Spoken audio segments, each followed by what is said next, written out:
ઓમ શ્રી ગણેશાય નમઃ. જય શ્રી કૃષ્ણ મિત્રો. આજે આપણે સરસ મજાની એક કથા સાંભળીશું. ભીમની પત્ની હેડંબા હતી એ તો બધા જાણે છે, પણ હેડંબા માના જીવનકાળ દરમિયાન કેટલું દુઃખ એમને પડ્યું હતું, કેટલી તકલીફ એમને પડી હતી, એમનું સંપૂર્ણ માહિતીનો વિડીયો તમને આ વાર્તામાં સાંભળવા મળશે. માટે મિત્રો, આ વાર્તા પૂરી અને ધ્યાનથી સાંભળવા વિનંતી છે. તો આપણે માં હેડંબાની વાર્તા સાંભળીશું.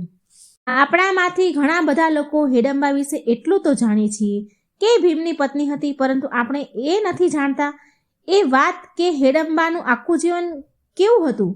વાસ્તવમાં હેડંબાનું આખું જીવન કરુણા અને પીડાથી ભરેલું હતું, પરંતુ જેટલું દુઃખ એમણે જોયું છે ને, એનાથી ઘણું વધારે આત્મસન્માનપૂર્વક તેમણે પોતાનું જીવન જીવ્યું હતું. અને જ્યારે ભગવાન શ્રી કૃષ્ણની સામે તે મૃત્યુને ગળે લગાવી રહી હતી, ત્યારે એના ચહેરા પર એવું જ આત્મસન્માનનું ગર્વ જોવા મળી રહ્યું હતું. તો કેવી છે આ હેડંબાની જીવનની કથા? આખી કથા વિસ્તારપૂર્વક આ વિડીયોમાં જાણવાનો પ્રયાસ કરીએ આપણે. પરંતુ મિત્રો, જો તમે આ ચેનલમાં નવા છો તો મારી ચેનલને લાઈક, શેર, સબસ્ક્રાઈબ જરૂર કરજો. મારી વાર્તાને સબસ્ક્રાઈબ જરૂર કરજો. કોમેન્ટ બોક્સમાં શ્રદ્ધાથી ભગવાનનું નામ પણ જરૂર લખજો. હેડંબા એક રાક્ષસી હતી. રાક્ષસી એટલે કે રાક્ષસના કુળમાં ઉત્પન્ન થયેલી કન્યા કહેવાય છે કે રાવણે આ સમાજની સ્થાપના સમાજમાં દબાયેલા કચડાયેલા લોકોને મુખ્ય ધારામાં લાવવા માટે કરી હતી. પરંતુ એના જ જીવનકાળમાં રાક્ષસો એટલા બધા ક્રૂર બની ગયા કે લોકોના મનમાં રાક્ષસ શબ્દને અપશબ્દની શ્રેણીમાં મૂકવામાં આવ્યો હતો. આવા કુળમાં ઉત્પન્ન થયેલી કન્યાને કોઈ સારી કન્યા કેવી રીતે કહી શકે? હેડંબાની માતા એક ભદ્ર મહિલા હતી. એના મનમાં હંમેશા પરોપકારથી ભરેલા વિચારો આવતા રહેતા. તે એવું ચાહતી હતી કે લોકોનું કલ્યાણ કરી શકે, પરંતુ તે એક રાક્ષસી હતી, એટલા માટે મનુષ્ય તરફની એમને ક્યારેય પણ આદર પ્રાપ્ત ન થયો. અને એમનું મન કોમળ હતું, એટલા માટે એના સમાજની અંદર પણ એને ક્યારેય પણ ઇજ્જત ન મળી, જેની તે હકદાર હતા. જ્યારે તેના પહેલા પુત્ર થયો ત્યારે એના પતિનું આ પુત્રને તો ખૂબ જ પ્રેમથી અપનાવી લીધો, કેમ કે તે એના વારસદાર હતો. પરંતુ તેમણે તેમની પત્નીને એ હક ક્યારેય ન આપ્યો જેની તે વાસ્તવમાં હકદાર હતી. ધીરે ધીરે એક સમય બાદ એમના ગર્ભમાં ફરીથી જીવનના લક્ષણ પ્રગટ થવા લાગ્યા. જ્યારે જ્યોતિષોએ આ વિષય પર જાણકારી મેળવી તો એમણે કહ્યું કે તમારા ગર્ભમાં એક બાલિકાનું આગમન થયું છે. માતા આ વાત સાંભળીને ખૂબ જ પ્રસન્ન થઈ અને તેમણે પોતાના મનની તમામ કોમળ ભાવનાઓ પોતાની પુત્રીની અંદર પ્રસ્થાપિત કરવાનું વિચારી લીધું. એ એવું નહોતા ચાહતી કે આ પુત્રીના પિતાને ક્રૂર છાયા આ પુત્રીના વ્યવહાર પર પડે, અને એટલા માટે જ તે થયા સંભવ પોતાના પતિથી અને સમાજથી દૂર રહેવાનો પ્રયાસ કરવા લાગ્યા. જ્યારે ગર્ભાવસ્થાનો સમય પૂરો થયો અને જન્મનો સમય થયો ત્યારે હેડંબાની માતાએ એક એવી જગ્યાની શોધ કરી જે જગ્યાએ નિર્જનતા હોય. તે એવું નહોતા ચાહતા કે પુત્રની જન્મ સમયે કોઈ પણ રાક્ષસ એની સામે રહે અને એનો પ્રભાવ આના જીવન પર પડે, એટલે કે આના સંસ્કારો પર પહેલી દ્રષ્ટિનો પ્રભાવ ન પડી શકે. અને એટલા જ માટે તેમણે આ નિર્જન વનમાં પોતાની પ્રસવ પ્રક્રિયા સંપૂર્ણ કરવાનું વિચારી લીધું. પ્રસવનો સમય કોઈ પણ સ્ત્રી માટે પીડાદાયક હોય છે, અને ત્યાં એ નિર્જન વનમાં કોઈ સહારો પણ ન હતો.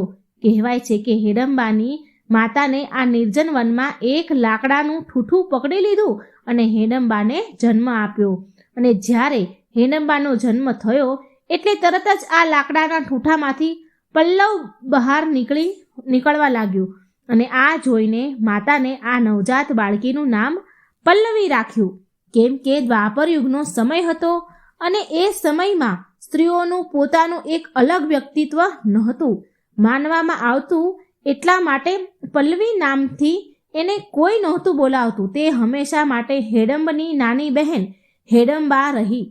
તેનું પોતાનું નામ એના ભાઈના નામથી અર્થ પામતું હતું. હવે પલ્લવી ધીરે ધીરે મોટી થવા લાગી. માતાએ એમની તમામ પ્રકારની શિક્ષા આપી અને તેના મનમાં સદાયને માટે સહાયતાના બીજ રોપી દીધા. એને પરોપકારની વાતો શીખવાડી. પરંતુ કહેવાય છે કે કાળ ખૂબ જ ક્રૂર હોય છે. પલ્લવી હજુ તો 10 વર્ષની નહોતી થઈ ત્યાં તો એની માતાનું મૃત્યુ થયું. પલ્લવીની પાસે એના પિતા અને ભાઈ સિવાય બીજો કોઈ સહારો ન રહ્યો. પલ્લવી ખૂબ જ કુશાગ બુદ્ધિશાળી હતી અને રાક્ષસ જાતિમાં સ્ત્રીઓને થોડી વધારે સ્વતંત્રતા આપવામાં આવતી હતી. એટલા માટે પિતાએ પલ્લવીને ભણવા માટે મોકલી. જો કે પલ્લવી પહેલેથી જ કુશાગ બુદ્ધિશાળી અને તેમણે જલ્દીથી જ આસુરી વિદ્યા, રાક્ષસી વિદ્યા, માયાવી વિદ્યા અને વૈદિક વિદ્યા આદિમાં મહારથ હાંસલ કરી લીધી. ત્યારબાદ તેમના પિતાનું પણ મૃત્યુ થયું અને ત્યાંનો રાજા બન્યો એનો ભાઈ હેડંબ. આ હેડંબ એના પિતા કરતાં પણ વધારે ક્રૂર હતો. એના મનમાં કોઈ પણ જગ્યાએ પરોપકારની ભાવના તો હતી જ નહીં. એના મનમાં થોડી પણ કોમળતા ન હતી, જોવા મળતી નહીં. તે મનુષ્યથી નફરત કરતો હતો. તે મનુષ્યને ભોજન સમજતો હતો. પલ્લવીનું મન આ બધું જોઈને ધૃણા પામતું હતું, ધૃણાથી ભરાઈ જતું હતું.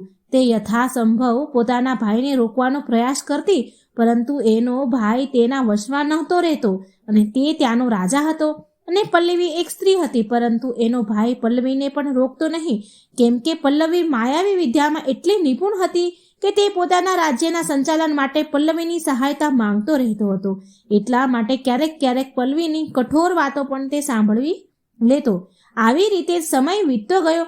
જેમ જેમ સમય વીતતો ગયો એવી રીતે હેડંબ વધારે ક્રૂર બનતો ગયો અને પલ્લવીને આ સમાજ હેડંબાના નામથી જાણવા લાગ્યો. તેમને ક્યારેય પણ આ નામ પસંદ ન આવ્યું, પરંતુ શું કરે, સમાજ જે નામ આપી દે એ નામ એના પર લાગુ થઈ જાય છે. હવે પલ્લવી નામ તો ક્યારનુંય ભૂલાવી દીધું હતું. એક દિવસ એના ભાઈએ તેની પાસે આવીને માહિતી આપી કે 5 તંદુરસ્ત યુવાનો એક વૃદ્ધ સ્ત્રી સાથે આ વનમાં પધાર્યા છે અને એ તમામ યુવાનો મનુષ્ય છે અને ઘણા સમય બાદ મનુષ્ય આપણા વનમાં આવ્યા છે. એટલે હું એવું ઈચ્છું છું કે હું તેમને એક એક કરીને ખાઈ જાઉં.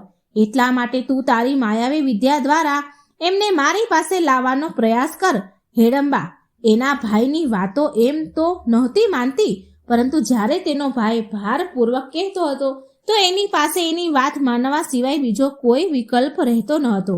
પરંતુ એ દિવસે જ્યારે પહેલી વાર તેના ભાઈએ કહ્યું તો હેડંબાએ કહ્યું કે હું એવું કોઈ કામ નહીં કરું. તારે એને ખાવા હોય તો તું જા. આટલું કહીને હેડંબાએ સ્થાન પર જવા માટે ચાલવા લાગી જ્યાં તેનો જન્મ થયો હતો. તે હંમેશા એવા પળોમાં જ્યારે કે એના મનમાં કોઈ અશાંતિ હોય ત્યારે આ સ્થાન પર જતી રહેતી જ્યાં એનો જન્મ થયો હતો. આ સ્થાન પર એને એવું લાગતું હતું કે મારી માતા અહીંયા સાક્ષાત પ્રગટ છે અને એ લાકડાનું ઠૂઠું જેમાં તેનો જન્મ સમયે પલ્લવ નીકળ્યા હતા એ હવે એક વૃક્ષ બની ગયું હતું અને પલ્લવી ત્યાં જ વિશ્રામ કરતી હતી. એ દિવસે જ્યારે પલ્લવી ત્યાં પહોંચી તો એમણે ત્યાં જોયું કે 5 પુરુષ અને 1 સ્ત્રી ત્યાં બેસેલા છે. 4 પુરુષ અને 1 વૃદ્ધ સ્ત્રી સૂઈ ગયા છે અને 1 પુરુષ એની રખવાળી કરી રહ્યો છે. હવે હેડંબા આ જોઈને ક્રોધથી ભરાઈ ગઈ. આ વૃક્ષ એની માતા સમાન પ્રિય હતું. તે એવું ક્યારેય નહોતી ચાહતી કે બીજા કોઈ આ વૃક્ષની છાયામાં બેસે. આમ પણ આ જગ્યા નિર્જન રહેતી હતી, કેમ કે આ જગ્યા રાજકુમારીની પ્રિય જગ્યા હતી. એટલા માટે કોઈ પણ રાક્ષસ આ જગ્યા પર નહોતા જતા. પરંતુ મનુષ્ય આ બધી વાતથી અજાણ હતા. તમે સમજી ગયા હશો કે આ 5 પાંડવો અને વૃદ્ધ સ્ત્રી એમની માતા કુંતી હતા અને આ તમામ લોકો જંગલમાં પોતાના વનવાસનો સમય વ્યતીત કરી રહ્યા હતા. હજુ સુધી દ્રૌપદીનો સ્વયંવર નહોતો થયો. અર્જુન અને પાંડવો સાથે એના વિવાહ નહોતા થયા. લાક્ષાગૃહમાંથી બહાર નીકળ્યા બાદ આ લોકો વનમાં આવ્યા અને એક નિર્જન સ્થાન જોઈને આ વૃક્ષ નીચે વિશ્રામ કરવા લાગ્યા. ભીમ પહેરો ભરતા હતા, પહેરા પર બેઠા હતા અને બાકીના ચારેય ભાઈ અને માતા નિશ્ચિત થઈને સૂઈ ગયા હતા. હવે આ વૃક્ષની છાયામાં પાંડવોને વિશ્રામ કરતા જોઈને હેડંબા ક્રોધેથી ભડકી ઉઠી. હેડંબા આ લોકોને ત્યાંથી ભગાવવા માટે આગળ વધવા લાગી. જ્યારે તે થોડી આગળ વધી ત્યારે એના અને પાંડવો વચ્ચે ભીમ આવી ગયો અને ભીમે કઠોરતાથી એને પકડી લીધી અને તેને લઈને એક વૃક્ષ પર ચાલવા લાગ્યો. ત્યારે હેડંબાએ જ્યારે ભીમની દેહ દ્રષ્ટિ પર નજર નાખી ત્યારે તે મંત્રમુગ્ધ થઈ ગઈ. જો કે ભીમ એ સમયે કઠોર સ્થિતિમાં હતો. ભીમની આંખોમાંથી ક્રોધની જ્વાળાઓ ફૂટી રહી હતી, પરંતુ હેડંબા પહેલી જ નજરમાં ભીમને પ્રેમ કરી બેઠી હતી. હવે ભીમ હેડંબાને પકડીને એક તરફ લઈ ગયો, જેનાથી એના ભાઈ તો એની માતાની ઊંઘમાં ખલેલ ન પહોંચે.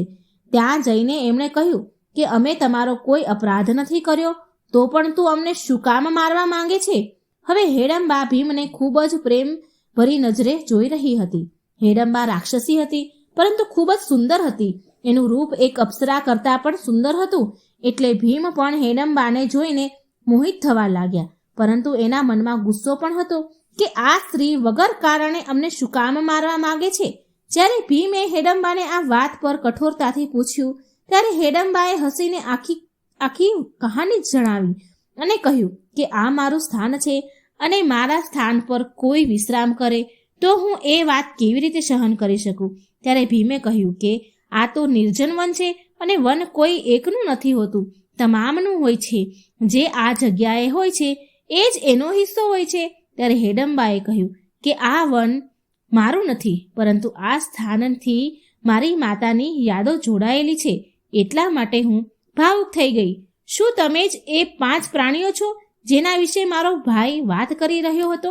ત્યારે ભીમે કહ્યું, તારો ભાઈ કોણ છે? એટલે હેડંબાએ કહ્યું કે મારું નામ હેડંબા છે અને મારા ભાઈનું નામ હેડંબ છે. આ સાંભળીને ભીમની આંખો ખુલી ગઈ. એને તેમને કહ્યું કે એ રાક્ષસ હેડંબની બહેન છે, તો પછી તું પણ એના જેવી ક્રૂર હશો. જ્યારે હેડંબાએ આ સાંભળ્યું તો એના મનમાં ખૂબ જ દુઃખ થયું અને કહેવા લાગી કે તમે મારા ભાઈના વ્યક્તિત્વને જોઈને એની સાથે મારી તુલના કેવી રીતે કરી શકો? મારું એક અલગ વ્યક્તિત્વ છે. હું એક સ્વતંત્ર વ્યક્તિ છું. જો સ્ત્રી હોવાના લીધે મારું પોતાનું કોઈ ગુણ નથી હોતો. આ સાંભળીને ભીમે કહ્યું કે જેવી રીતે તું મારા ભાઈઓ અને મારી માતાને મારવા આવી હતી, આ જોઈને તો એવું જ લાગી રહ્યું છે કે તું પણ તારા ભાઈની જેમ ક્રૂર છો. ત્યારે હેડંબાની મોટી મોટી આંખોમાંથી આંસુ નીકળવા લાગ્યા. સ્ત્રીની આંખમાંથી નીકળેલા આંસુ પુરુષને પીગળાવા લાગે છે. પીગળવા કરવા માટે કાફી હોય છે. સ્ત્રીના આંસુ પુરુષને પીગાળી દે છે. જણાવ્યું છે કે આ સ્થાનથી મારી માતાની યાદો જોડાયેલી છે. તમે તો પણ નથી સમજી રહ્યા. ત્યારે ભીમે કહ્યું કે હું સમજી રહ્યો છું, હવે તું જઈ શકે છે. હેડંબા ત્યાંથી જતી રહી અને એના મનમાં ભીમ પ્રત્યે પ્રેમ જાગૃત થયો. આ બીજું ભીમના મનમાં પણ હેડંબા માટે પ્રેમ પ્રગટ થયો. બીજા દિવસે ફરી સાંજ પડી અને સાંજના સમયે હેડંબા એ જગ્યાએ આવી અને ભીમ સાથે વાત કરવા લાગી. બંને વચ્ચે પ્રેમની વાતો થઈ અને ભીમે કહ્યું કે હું તને પ્રેમ કરવા લાગ્યો છું, પરંતુ હું મજબૂર છું કે હું મારી માતાની આજ્ઞા વગર કોઈ પણ સ્ત્રી સાથે સંબંધ નહીં બનાવી શકું. એટલા માટે તું મને ક્ષમા કરજે, પરંતુ હું તને પ્રેમ કરું છું. એટલા માટે હું તને કહું છું, કેમ કે મારા મનમાં કોઈ નિરાશા ન રહે કે હું મારા પ્રેમને વ્યક્ત ન કરી શક્યો. ત્યારે હેડંબાએ કહ્યું કે હું પણ તમને પ્રેમ કરું છું, પરંતુ એક પરેશાની છે. હું તમારી સાથે પ્રેમ વ્યક્ત પણ કરી શકું છું અને તે પ્રેમનો પ્રસ્તાવ લઈને તમારી મા પાસે પણ જઈ શકું છું, પરંતુ મારો ભાઈ તમને ખાવા માંગે છે અને તે જલ્દી જ તમારા પર આક્રમણ કરવાનો છે. એટલે હું એ વાતથી પરેશાન છું. એ પરેશાનીમાં હું છું કે હું શું કરું. આટલું સાંભળ્યા બાદ ભીમે કહ્યું કે આમાં પરેશાન થવાની શું વાત છે? એ તારો ભાઈ છે, એટલે તારે એનો પક્ષ લેવો જોઈએ અને હું મારા ભાઈઓની રક્ષા કરીશ. અને કદાચ તારો ભાઈ અમારી પાસે આવશે તો હું એને મારી નાખીશ અને તું એના માટે મને ક્ષમા કરજે. ત્યારે હેડમ્બાએ ભીમની આંખોમાં પૂરા વિશ્વાસથી જોયું અને કહ્યું કે સંબંધી હોય, ભાઈ હોય કે પિતા હોય, પરંતુ કદાચ એ ક્રૂર હોય તો એ સમાજ માટે ખોટું કહેવાય અને એને ખોટો માનવો જ જોઈએ. ન્યાય માટે પોતાના ભાઈને પણ દંડ આપવો એ અધર્મ નથી કહેવાતો. એટલા માટે હું એવું ઈચ્છું છું કે તમે મારા ભાઈનો વધ કરો અને આ રાજ્યનું સંચાલન તમારા હાથમાં લઈ લો. ત્યારે ભીમ કહે છે કે આ કેવી રીતે સંભવ થાય? ત્યારે હેડમ્બાએ કહ્યું કે નિકુંભલા દેવીની પૂજા કરવા માટે મારો ભાઈ તમારી બલિ આપવા માંગે છે અને આ વિધિમાં 1 દિવસનો સમય બાકી રહ્યો છે. કાલના દિવસે પૂર્ણિમા છે અને પૂર્ણિમાના દિવસે તે અવશ્ય તમારા પર હુમલો કરશે, એટલે તમે એ સમયે એનો વધ કરી દેજો. જો કે તે માયાવી વિદ્યામાં પારંગત છે, પરંતુ હું એ વિદ્યામાં એનાથી વધારે કુશળ છું. એટલા માટે જ્યારે તે તમારા પર માયાનો પ્રયોગ કરશે તો એની માયાને હું કાપી નાખીશ. શારીરિક બળમાં તો તમે એનાથી જીતી શકશો ને. ત્યારે ભીમે કહ્યું કે તમે હજુ મારું બળ ક્યાં જોયું છે? મારું બળ કાલે યુદ્ધ ભૂમિમાં જોઈ લેજો. ત્યારે હેડમ્બા હસતી હસતી ત્યાંથી જતી રહી અને બીજા દિવસે નક્કી સમય પર હેડમ્બ રાક્ષસે ભીમ ઉપર આક્રમણ કર્યું. ભીમે ખૂબ જ બહાદુરીપૂર્વક એનો મુકાબલો કર્યો.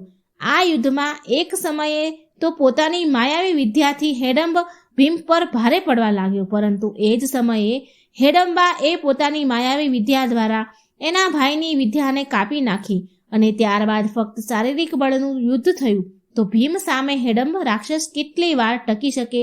આખરે ભીમે હેડમ્બનો વધ કર્યો. આ રાક્ષસ ખૂબ જ ક્રૂર હતો. એની જનતા પણ એનાથી ત્રાસી ગઈ હતી. તે સ્ત્રીઓને ક્યારેય પણ માન આપતો ન હતો અને લોકો પાસેથી લૂંટફાટ કરતો રહેતો. જ્યારે ભીમે એનો વધ કર્યો ત્યારે ત્યાંની જનતા ભીમને જય જયકાર કરવા લાગી અને તેઓ ભીમને પોતાના રાજા માની ચૂક્યા હતા. ત્યારબાદ હેડમ્બા માતા કુંતી પાસે ગઈ અને માતા કુંતીને પોતાના પ્રેમની વાત જણાવી અને ભીમ સાથે વિવાહ કરવાનો પ્રસ્તાવ મૂક્યો. માતા કુંતી ફક્ત માતા નહોતા, પરંતુ એક રાજમાતા હતા. એમની સામે સૌથી મોટો પ્રશ્ન એ હતો કે તે પોતાના વનમાં ભટકી રહેલા પુત્રને કેવી રીતે પોતાના અધિકાર અપાવી શકે અને એ જાણતા હતા કે કદાચ 5 પુત્રો અલગ અલગ વિવાહ કરીને પોતાના ઘર વસાવવા લાગશે તો એમની એકતા વિખરાઈ જશે, તેઓ તૂટી જશે અને ત્યારે બાદ હસ્તિનાપુરને જીતવાનું સપનું જ રહી જશે. હવે માતા કુંતી આ બધી વાતોને જાણતા હતા, એટલે હેડમ્બાને કહેવા લાગ્યા કે હું ભીમના પ્રેમના મહત્વને જાણું છું. હું પ્રેમને સ્વીકાર કરું છું.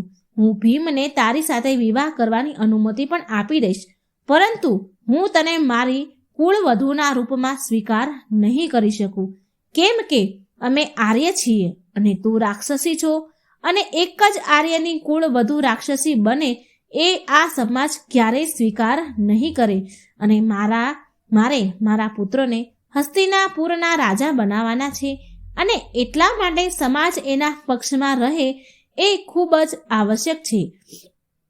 આ સાંભળીને હેડમ્બાએ માતા કુંતીને પૂછ્યું કે આર્યોની સ્ત્રીઓ અને રાક્ષસીઓ વચ્ચે એવું કયું અંતર છે જેનાથી તમે મને કુળવધૂનું સ્થાન નથી આપી શકતા? ત્યારે માતા કુંતીએ કહ્યું કે રાક્ષસીઓ અનેક વિવાહ કરી શકે છે અને તેઓ અનેક પતિઓ રાખી શકે છે, પરંતુ આર્ય સ્ત્રી ફક્ત એક પતિ રાખે છે. ત્યારે હેડમ્બાએ કહ્યું કે માતા, કદાચ એવી સ્થિતિ આવશે ને તો તમે સ્વયં કોઈ સ્ત્રીને ઘણા બધા પતિઓ રાખવાની અનુમતિ આપી શકો છો. એ સમયે હેડમ્બા પોતાના જ મનમાં ખૂબ જ દુઃખી હતી અને કદાચ આ વાત જ માતા કુંતીના મનમાં ઘર કરી ગઈ અને ત્યારબાદ કદાચ દ્રૌપદીને એ અભિશાપ મળ્યો અથવા વરદાન મળ્યું કે તે અનેક પતિઓની પત્ની બની હેડમ્બાના પ્રેમમાં હતી. તેમણે માતા કુંતીની દરેક વાતનો સ્વીકાર કર્યો. ભીમ સાથે એમણે વિવાહ કર્યા. તે એ જાણતી હતી કે જ્યાં સુધી વનવાસનો સમય છે ત્યાં સુધી જ ભીમ એની પાસે રહેશે. તે ક્યારેય કુળવધુ નહીં બની શકે, પરંતુ એ ઈચ્છતી હતી કે જેટલો પણ સમય ભીમ એની સાથે રહે ત્યાં સુધી હું મારા જીવનને સંપૂર્ણતાથી જીવવાની કોશિશ કરીશ. એમની કરુણાનો કોઈ અંત નથી, કેમ કે તે જાણે છે કે તે જેને પ્રેમ કરે છે તે થોડા સમય બાદ જતા રહેવાના છે, પણ એ તૂટીને પ્રેમ કરે છે. એક આત્મસન્માનથી ભરેલી સ્ત્રી પોતાના આત્મસન્માનને દાવ પર લગાવીને પોતાના પ્રેમને પામે છે. પ્રેમ માટે પોતાના આત્મસન્માનનું બલિદાન આપે છે, પરંતુ એ જાણે છે કે આ બધું કર્યા બાદ પણ તે પ્રેમને થોડા ક્ષણો માટે જ પામી શકશે, આખા જીવન માટે નહીં. હવે ભીમ અને હિડમ્બા એમના બંનેનો પ્રેમ વધતો ગયો. વનવાસનો સમય પૂરો થવામાં ઘણો સમય હતો. હવે એ જગ્યાએ સમય વ્યતીત કરતા કરતા હિડમ્બાના ગર્ભમાં એક જીવનની રચના થઈ. હિડમ્બા ગર્ભવતી થઈ. ત્યારબાદ એક બાળકનો જન્મ થયો, જેના માથામાં કોઈ વાળ ન હતા. એવું લાગતું હતું કે કોઈ ઉલટાવેલો ઘડો હોય. ઘટોત્કચ, અને એ બાળકનું નામ ઘટોત્કચ એટલા માટે રાખવામાં આવ્યું કેમ કે ઘડા જેવું, ઘટ જેવું એનું માથું હતું અને તેની ઉપર કોઈ પણ કચ્છ એટલે કે વાળ ન હતા. એટલા માટે એ બાળકનું નામ પડ્યું ઘટોત્કચ. ઘટોત્કચ હજુ મુશ્કેલીથી પોતાના પિતાને ઓળખી શકતો ત્યાંથી પાંડવો જતા રહ્યા અને હવે આ જંગલમાં રહી ગયા તો માત્ર હિડમ્બા અને એમનો પુત્ર ઘટોત્કચ. હિડમ્બા જાણતા હતા કે આ વિરહ લાંબો થવાનો છે, પરંતુ એમના હૃદયમાં ક્યાંક એક વાત એવી હતી કે ભીમ એને પ્રેમ કરે છે અને ભીમ જરૂર સમય પર એની ખબર લેશે. પરંતુ ભીમ રાજનીતિમાં ઉલઝેલા હતા. એમની સામે ઘણા બધા લક્ષ્ય હતા, એટલે ભીમ હવે હિડમ્બાને એક રીતે ભૂલી ગયા. ત્યારબાદ હિડમ્બાને એવી ખબર મળી કે આ 5 પતિઓની પત્ની દ્રૌપદી બની ગઈ છે. 5 પતિની એક જ પત્ની દ્રૌપદી બની ગઈ છે અને ભીમ પણ દ્રૌપદીને પ્રેમ કરવા લાગ્યા છે. અને ત્યારબાદ હિડમ્બાએ દ્રૌપદીના ચીર હરણનો એ હૃદય દ્રાવક પ્રસંગ સાંભળ્યો તો પહેલાં તો એનું મન પાંડવો પ્રત્યે ક્રોધથી ભરાઈ ગયું કે કેવી રીતે ધર્મરાજ પોતાની સ્ત્રીને દાવ પર લગાવી શકે. ત્યારબાદ દ્રૌપદીની પીડા એના મનમાં ફેલાતી ગઈ, પરંતુ જ્યારે થોડો સમય વીતતો ગયો ત્યારે એના મનમાં એક વાત હંમેશા રહેતી હતી. એ હતી ભીમની પ્રતિજ્ઞા. પરંતુ ભીમ દ્રૌપદીના પ્રેમમાં પડેલા હતા અને હિડમ્બાને ભૂલી ગયા હતા. હિડમ્બા દ્રૌપદી સાથે કોઈ પણ પ્રકારનો ભેદભાવ એને રાખતી ન હતી, પરંતુ ભીમનો પ્રેમ એને ન મળવાથી એ વાત એને હંમેશા હેરાન પરેશાન દુઃખી કરતી હતી. જ્યારે બીજી વાર પાંડવો વનવાસમાં ગયા તો એ સમયે દ્રૌપદી પણ એની સાથે હતી. હવે ભીમને પોતાના પુત્ર ઘટોત્કચની યાદ આવી અને એનું કારણ હતું કે હિમાલયને પાર કરવા માટે એમને માયાવી શક્તિઓની જરૂરિયાત હતી. એટલા માટે આ ગાઢ જંગલમાં પર્વતોમાં બનેલા માર્ગનો પાર કરવા માટે તેમણે પોતાના પુત્ર ઘટોત્કચને બોલાવ્યો. પરંતુ એ સમયે પણ મહાભારતમાં કહેવાય છે કે તેમણે હિડમ્બાનું ક્યાંય નામ ન લીધું અને ના તો હિડમ્બાના નામે કોઈ સંદેશ મોકલાવ્યો. હવે હિડમ્બા પોતાના હૃદયમાં દુઃખ મહેસૂસ કરીને દુઃખી થવા લાગ્યા. ઘટોત્કચ પોતાની માતા પાસે આજ્ઞા લેવા માટે જાય છે અને ઘટોત્કચે કહ્યું કે માતા, તમે નહીં કહો તો હું નહીં જાઉં. પરંતુ હિડમ્બા જાણતા હતા કે ઘટોત્કચ તેમના પિતાને ખૂબ પ્રેમ કરે છે અને હું આજ્ઞા આપીશ તો રોકાઈ જશે, પરંતુ એનું હૃદય આ સ્થિતિને સ્વીકાર નહીં કરી શકે. એટલા માટે હિડમ્બાએ બહારથી હસતા અને અંદરથી દુઃખી થઈને પોતાના પુત્રને જવા માટે આજ્ઞા આપી. ત્યારબાદ ફરી ભીમ એને ભૂલી ગયો અને જ્યારે ભીમને બીજી વાર એના પુત્રની યાદ આવી તો મહાભારતના યુદ્ધમાં ત્યાં સુધીમાં તો ઘટોત્કચ વિવાહ અહિલાવતી સાથે તેના થઈ ગયા હતા અને તેમના 3 પુત્ર થઈ ગયા હતા, બર્બરિક, અંજનપ્રવા અને મેઘવર્ણ. તેમના પુત્ર અંજન પર્વ સાથે યુદ્ધમાં ભાગ લેવા માટે ગયો અને કર્ણના હાથે મૃત્યુ પામ્યો. આ વાત તો તમે જાણતા જ હશો. ત્યારબાદ પોતાની માતા પાસેથી અનુમતિ લઈને યુદ્ધભૂમિમાં બર્બરિક ગયો. બર્બરિકની કથા પણ તમે જાણતા જ હશો કે કેવી રીતે ભગવાન શ્રી કૃષ્ણએ એમનું ગળું કાપી નાખ્યું હતું. ઘટોત્કચનો પુત્ર અંજન પર્વા અસ્તવસ્થામાંના હાથે મરણ પામ્યો હતો અંતમાં જ્યારે યુદ્ધ સમાપ્ત થયું તો એ જગ્યાએ હેડંબા એકવાર ફરી યુદ્ધ ભૂમિમાં જાય છે. ત્યારબાદ તેમણે દ્રૌપદીને પોતાના ગળે લગાવી અને ભીમ તરફ રિસાયેલી નજરોથી જોઈને પોતાના પુત્રની લાશોને ગળે લગાવીને રડવા લાગી. અંતમાં તે ભગવાન શ્રી કૃષ્ણ પાસે ગઈ ત્યારે ભગવાન શ્રી કૃષ્ણએ પહેલી વાર તેને પલ્લવી નામથી બોલાવી. જો કે હેડંબા ખુદ પોતાનું નામ ભૂલી ચૂકી હતી અને એને પલ્લવી નામથી બોલાવવામાં આવી એટલે તે અંદરથી આહલાદિત થઈ ગઈ, ખૂબ ગદગદિત થઈ ગઈ અને ભગવાન શ્રી કૃષ્ણએ કહ્યું કે હે પલ્લવી, તું દેવી છો, તું આ જગતમાં દેવીના રૂપમાં પૂજવામાં આવીશ. અને મિત્રો, આજે પણ ઉત્તરાખંડમાં હેડંબા દેવીનું મંદિર છે અને ત્યાં હેડંબા દેવીની પૂજા થાય છે. પરંતુ હવે પલ્લવીના મનમાં જીવવાની ઈચ્છા સમાપ્ત થઈ ચૂકી હતી એટલે તેણે ભગવાન શ્રી કૃષ્ણને કહ્યું કે હે પ્રભુ, મને મુક્તિ આપો. ત્યારબાદ એવું કહેવાય છે કે હેડંબાએ પોતાના અંદરથી અગ્નિને પ્રજ્વલિત કરી અને તે અગ્નિમાં પોતાના શરીરને ભસ્મ કરી દીધું અને ભગવાન કૃષ્ણમાં લીન થઈ ગઈ. તો મિત્રો, આ હતી હેડંબાની આખી કહાની. આશા રાખું છું કે તમને આ હેડંબાની વાર્તા પસંદ આવી હશે. જો આ વિડીયો સારો લાગે તો લાઈક કરજો, શેર કરજો અને સબસ્ક્રાઈબ જરૂર કરજો. જય શ્રી કૃષ્ણ. રાધે રાધે. Thank you. ઓમ શ્રી ગણેશાય નમઃ. જય શ્રી કૃષ્ણ મિત્રો. આજે આપણે શંકર ભગવાનના વૃષભ અવતારની કથા સાંભળીશું. શિવ પુરાણ કથા અનુસાર શિવજીએ 19 અવતાર લીધા છે, તો એમાંથી આ એક અવતાર છે વૃષભ અવતાર. આ ખૂબ જ સરસ મજાની કથા છે શિવજીની. પૂરા મનથી ધ્યાનથી સાંભળજો અને વિડીયો બીજાને પણ શેર કરજો. અને આ ચેનલમાં જો નવા હોય તો મિત્રો સબસ્ક્રાઈબ જરૂર કરજો. આ ચેનલમાં તમને ભગવાનની પુરાણોની કથાઓ, વાર્તાઓ સાંભળવા મળશે અને પુણ્ય પણ પ્રદાન થશે. વાર્તા સાંભળવાથી મન શુદ્ધ થાય છે, વિકાર દૂર થાય છે મનના, અને શાંતિ મળે છે અને પાપ બળીને નષ્ટ થાય છે. તો મિત્રો, આ વાર્તા પૂરી અંત સુધી સાંભળજો. શિવ પુરાણમાં ભગવાન શિવના કેટલાય અવતારની કથાઓ મળી આવે છે. તેમાંથી એક અવતારની વૃષભ અવતારની કથા છે, જે ભગવાન શિવજીએ ભગવાન વિષ્ણુના પુત્રનો સંહાર કરવા માટે લીધો હતો. શિવ પુરાણ અનુસાર સમુદ્ર મંથન સમયે જ્યારે અમૃત કળશ ઉત્પન્ન થયો તો તે કળશને દૈત્યોની નજરથી બચાવવા માટે ભગવાન વિષ્ણુએ તેમની માયાથી બહુ બધી અપ્સરાઓનું સર્જન કર્યું. દાનવો અપ્સરાને જોઈને મોહિત થઈ ગયા. દૈત્ય અપ્સરાને જોઈને બોલ્યા, વાહ વાહ, શું સુંદર કન્યાઓ છે, વાહ વાહ, હું આ અપ્સરાઓને, આ કન્યાઓને ઉઠાવીને મારી સાથે પાતાળ લોક લઈ જઈશ. આમ કહી બધા જ દૈત્યો એ અપ્સરાઓને એની સાથે પાતાળ લોક લઈ ગયા અને ત્યાં અપ્સરાઓને બંદી બનાવી લીધી.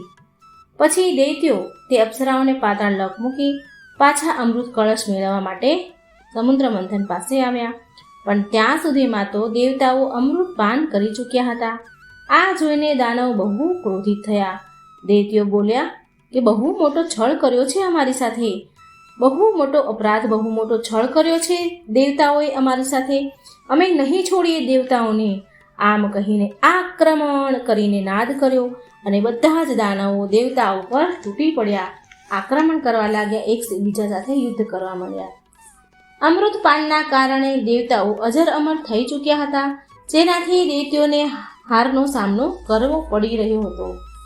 આ બાજુ વૈકુંઠમાં જ્યારે મા લક્ષ્મીને આ બધી વાતની ખબર પડી તો એ વ્યાકુળ થયા અને એમણે ભગવાન વિષ્ણુને પૂછ્યું કે સ્વામી, તમારા હૃદયમાં કોણ છે? એ તો હું જાણું છું કે માત્ર હું જ તમારા હૃદયમાં વાસ કરું છું. તો ભગવાન વિષ્ણુ બોલ્યા કે નહીં નહીં દેવી, આ સત્ય નથી. દેવી લક્ષ્મી, મારા અડધા હૃદયમાં ભગવાન શિવ વાસ કરે છે અને બાકી અડધા હૃદયમાં તમે અને મારા બધા જ ભક્તગણ વાસ કરો છો. આ સાંભળીને મા લક્ષ્મીને બહુ ક્રોધ આવ્યો, બહુ જ ગુસ્સે ભરાયા. મા લક્ષ્મી બોલ્યા કે ઠીક છે, તો તમે જઈને તમારી અપ્સરાઓ ભક્તો સાથે પાતાળ લોકમાં જ જઈને રહો અને એના પર તમારો બધો જ પ્રેમ વરસાવો. આમ કહ્યું તો ભગવાન વિષ્ણુને ગુસ્સો આવ્યો. આ સાંભળીને ભગવાન વિષ્ણુ પણ બહુ ક્રોધે ભરાયા અને એ ગુસ્સામાં જ વૈકુંઠ છોડીને અપ્સરાઓ પાસે પાતાળ લોકમાં ચાલ્યા ગયા. પાતાળ લોકમાં રહીને ભગવાન વિષ્ણુ અને બધી જ સ્મરણ શક્તિ ચાલી ગઈ હતી.